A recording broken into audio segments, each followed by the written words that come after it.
Hello, Rama Pupote. Hope all are in good health, feeling great, wonderful, having a happy and peaceful life. Now let's continue with the next new chapter. The bullock cart has arrived. Once more I raise my hands, palms touching, as though we part.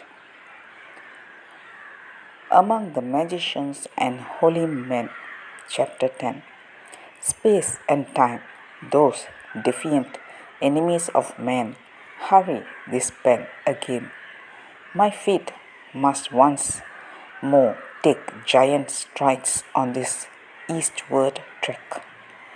While my pen sets down a few salient things that are worth a written memorial, it is true that the fakir of a few tricks, the magician of the streets, holds for me, as for everyone else, a natural interest. Yet mine is only a fleeting interest, for he can throw little light on the great mysteries of human life, which are alone worthy of a man's deepest thought. Still, his presence is a diversion, and I turn aside on occasions to enquire after him. I want to picture a few of the types who come into the orbit of my wandering.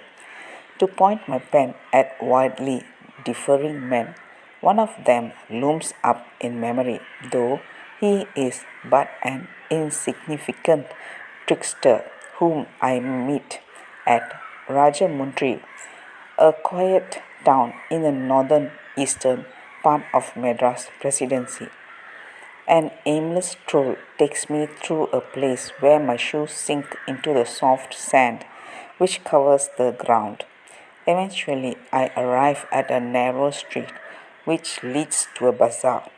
As I walk along in the sultry air, old men squat in open doorways, children play amid the dirt, and a stark naked youngster dives out of a house only to disappear again on catching sight of the stranger.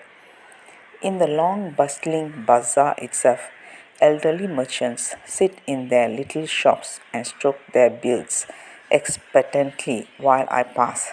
The sellers of food and grain squat beside their open booths, while an army of flies is busy attacking their wares. In course of time, I come to the somewhat gaudy structure of a temple, where a little group of men and women stirs out of the dust at my approach.